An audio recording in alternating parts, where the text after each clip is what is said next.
Now, across Texas, the issue is. I'm Stephen Dial in Dallas. I'm Greg Grugan in Houston.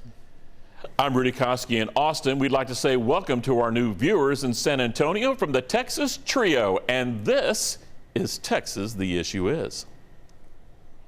Senior Senator John Cornyn officially announced his re-election campaign, and it was met with quick criticism from his possible opponent, Texas Attorney General Ken Paxton, who called him out for flip-flopping on his loyalty to President Trump. I spoke to the senator about that and more. Obviously, when you run for office, you get your papers graded. In my case, once every 6 years, and I'm looking forward to having that conversation. And a little competition is okay too. And Texas Senator John Cornyn had his back. After your campaign posted that video of you that prominently displayed President Trump, Attorney General Ken Paxton asked the question, are you delusional? He has not announced that he's running against you, but it seems like it. Do you have any response to the Paxton comment?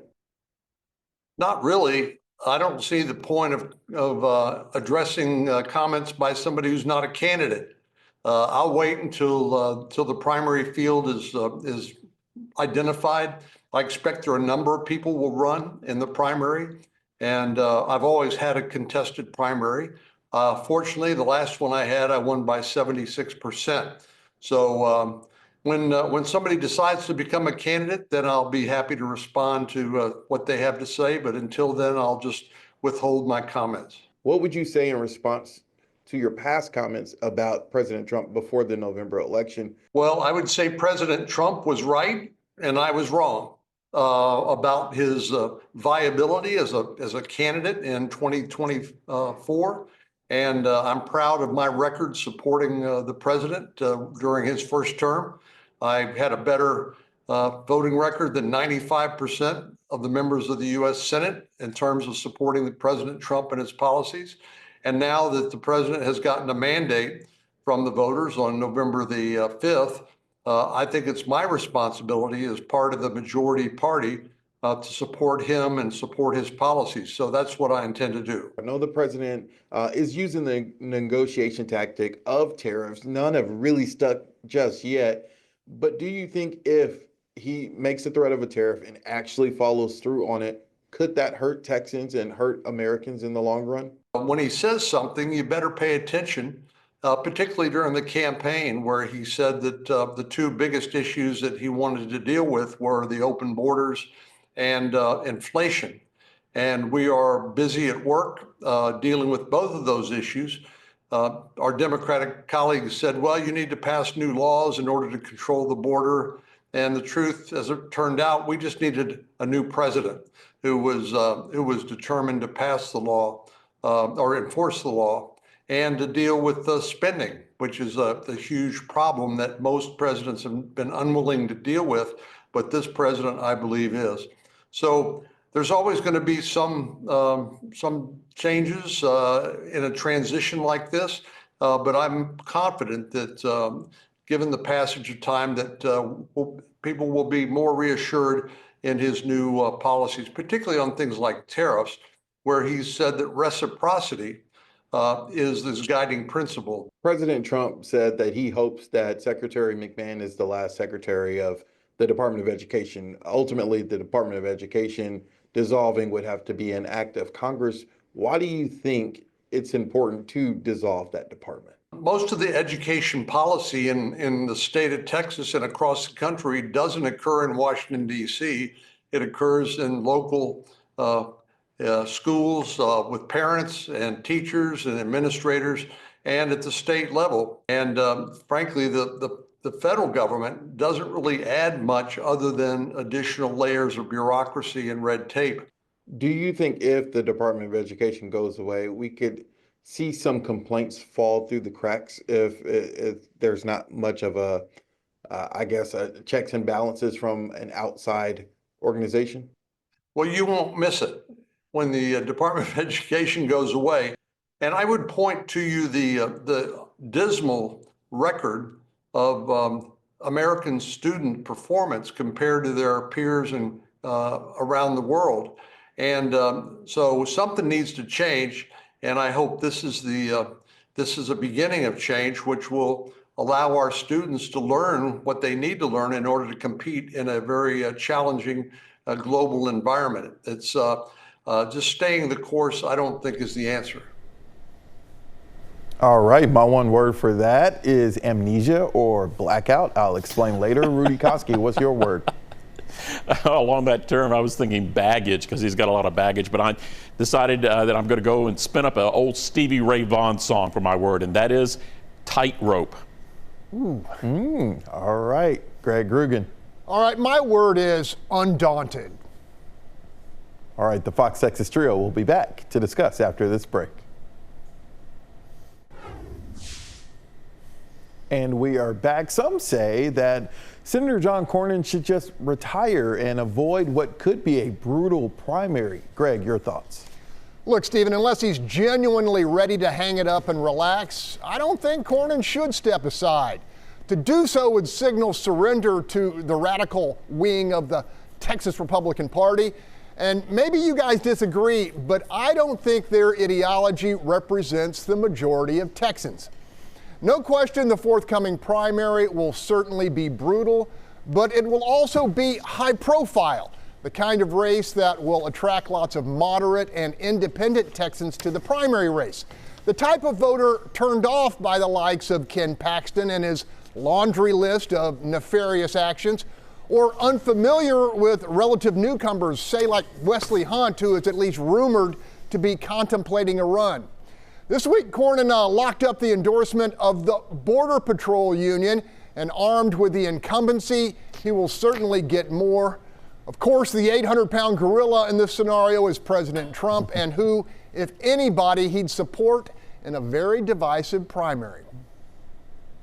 Rudy Koski, I mean, Cornyn is seen as the old guard in this form of the Republican Party. He tried to become the majority leader in the Senate. That was a failed attempt in that case. Now, while some may call him a rhino in Republican circles, doesn't that kind of help him in a general election?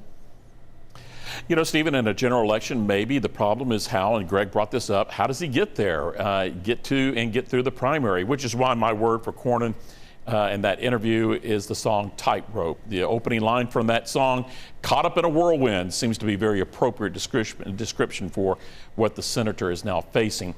He has weathered criticism in the past from the hard right base. He has kissed the ring of President Trump and others who were part of the Never Trump wing. You remember, they have mended the fence. People like Rick Perry, DeSantis, heck, Trump even a few days ago endorsed Lindsey Graham for re-election. But the current Texas GOP, that's a bigger problem. It's controlled by a leadership, a core voting bloc that I don't think Ronald Reagan would even recognize. With them, the scarlet letter on Senator Cornyn remains the gun safety bill that he pushed through the Senate during the Biden administration.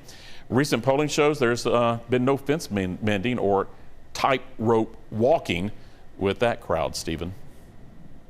Greg, I mentioned blackout or amnesia because, you know, will voters remember his statements about the president now not being able to win another term in office? Will voters forget about that?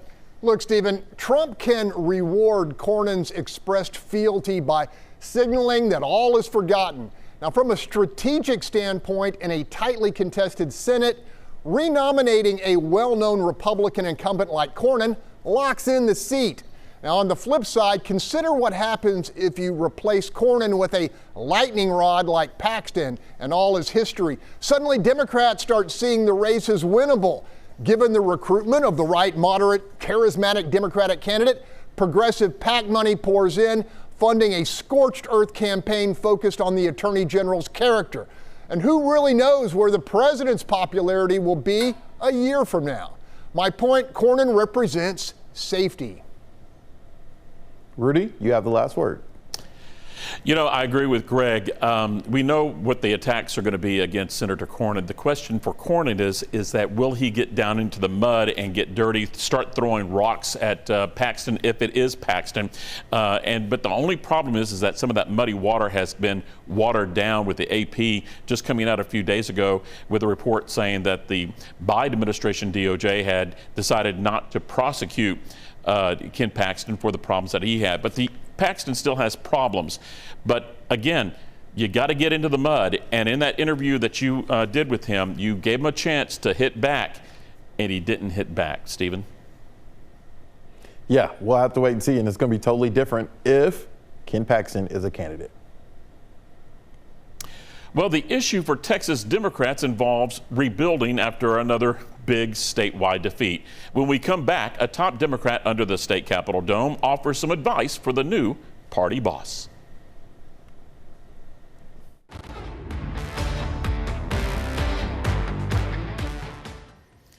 Texas Democrats have a new party boss. Kendall Scudder is starting his first full month on the job after being elected party chairman late last month.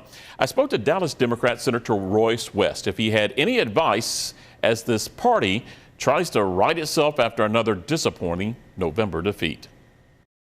Well, you hit the nail on the head. We have to right ourselves after what happened in November. And he has to recognize that we have been telling people in the state of Texas over and over again that we're going to change the direction of Texas. I think he has to do an assessment of what it's going to take in order to change Texas first. And that assessment should, as part of the methodology, is to bring back in Democratic elected officials, get their input into his process, and then present a plan based on that. Representative Anchia told me that the Democrats need to apply the grandmama test. If grandmama doesn't approve of this issue, you shouldn't be pushing this issue. Do you agree with that kind of assessment? What I agree to is I agree with that, and also we've got to make certain that we talk about kitchen table issues. Okay, that should be our core focus. Okay, grandmama and also kitchen table. Things outside of that, you know, we know have not worked, and so we've got to stay focused. I mean, be sensitive to all our constituencies. But in order to win in the state of Texas, we know what it takes to win, and we need to focus on those core principles. Are you worried that moderate Democrats just don't have a home in the modern Democratic Party? No, I have a home in the Democratic Party. I will always be a Democrat, but I don't want to continue to do the same thing over and over again and keep on losing, recognizing what needs to be done in the state of Texas. You've got to recognize that, yes, we have a left wing, we have a moderate wing, and we have a conservative wing. And the question is whether Kendall, as the new chair of the party, is going to be able to pull those groups together and also make certain we have adequate resources in order to get that done. Gender identity seems to be a big push with the Democrats in recent history. Is it time to pivot away from that issue and get back to what you said, tabletop issues, or do both coexist? I think they can coexist, to be honest with you. I mean, the reality is that we have to prioritize grandmama issues and tabletop issues. We've got to do that. And our friends in those two constituencies have got to recognize and understand and appreciate that. If we're going to get the power necessary in order to affect change, that's what we're going to have to do. Well, I honestly can't say that the senator sounded optimistic, but he did sound a little hopeful that the party can find a way to reconnect with moderate voters. But there's still a lot of fence mending to do, some tightrope walking to do. Greg, what are Houston Democrats saying about what they want from their new leader? Rudy, it depends on which Democrat you're talking to. Now, the still dominant hard left faction isn't budging 1 inch from losing issues like expanding trans rights, permissive immigration, universal guaranteed income, climate change mandates, DEI, student debt forgiveness, reparations, and raising taxes on the highest earning households. That stuff may float in places like Massachusetts and Minnesota, but not in Texas. Democrats have been waiting for decades for demographic change in the Lone Star State to gradually turn Texas blue. And guess what? The Tejano majority ain't buying what they're selling, as evidenced by the 27-point cycle over cycle swing of Latinos to Team Red.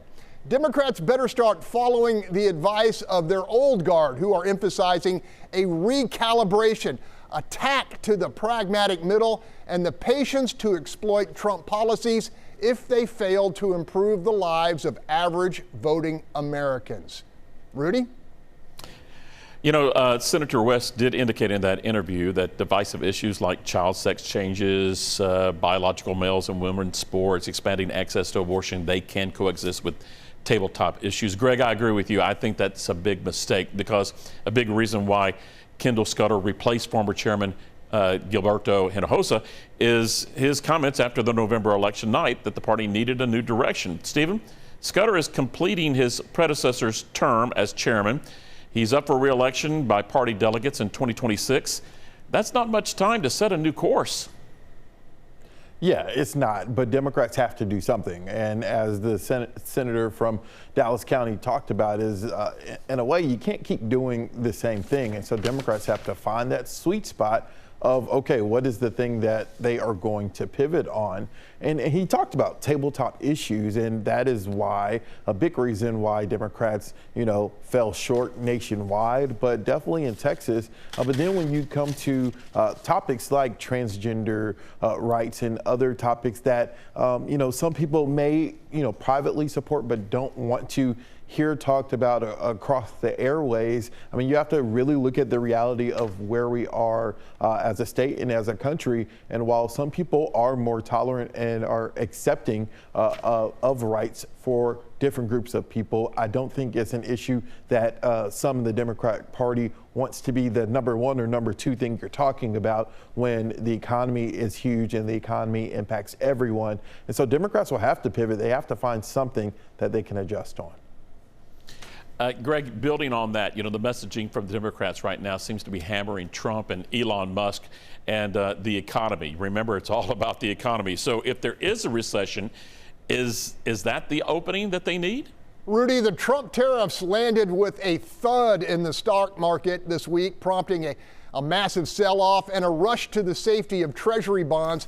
The president's tariff policy is a huge gamble. If it backfires, Republicans could find themselves under fire for triggering a painful double whammy: inflation and recession, what's referred to as stagflation. Not exactly the ideal platform from which to launch a midterm campaign. Experts I talked to say reshoring manufacturing could take years. And frankly, I'm doubtful a majority of Americans have the pain tolerance and fortitude to stick it out. So to answer your question, yes, the Democrats' best weapon against Trump may well be Trump. Yeah, and you know what? I think the Republicans may be helping out too. There could eventually be some voter pushback, I think, when people realize the Republicans' new school choice plan here in Texas is not truly universal, but is only a big government limited entitlement program. Stephen, I saw a recent op-ed article in the Dallas Morning News that argued it's time for Republicans to take back their party from the alt-right. Is the Texas GOP, as it's formed right now, serving up a big hanging curveball for a quick late inning rally for Democrats? Look at you. I love your analogies. And this is something that like Democrats are dealing with nationwide and Texans are dealing with in a different setting, right? The extreme right of the Republican Party in Texas, they are vocal. I don't want to use the phrase loud because I don't want people to think I mean something else by that, but they are a vocal group, but they're not a huge group. They are a growing group. And so I don't think there's going to be much change that Republicans have to do. They're going to throw out some red meat for that faction of their party, but I don't think there's a complete takeover in Texas just yet. I could be wrong. Greg, real quick, there's the Clinton playbook. It works. Democrats won't do it. Matter of fact, they recently held a rally in Houston featuring Beto O'Rourke and Tim Walz. Don't have much time here, but they better get back to the Clinton playbook. All right, still ahead, the Fox Texas trio has issues, and we are all itching to get them off our chests, so stick around.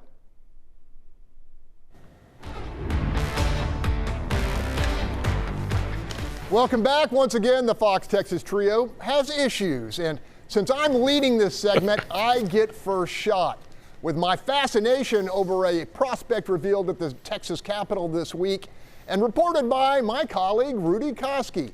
I'm talking about drones deployed at Texas public schools as a cost-effective layer of security. Eyes in the sky looking out for anything that could potentially threaten our kids on campus.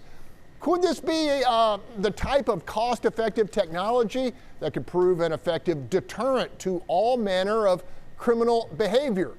Maybe. I'm certainly willing to hear more given what we had to deal with in Uvalde. Tell us more, Rudy.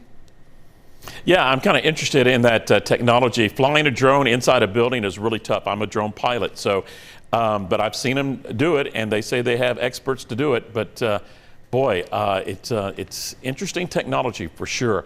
You know, my issue isn't with flying drones, it's with flying baseballs lately. What's up with these new super bats, these new torpedo bats that are coming out?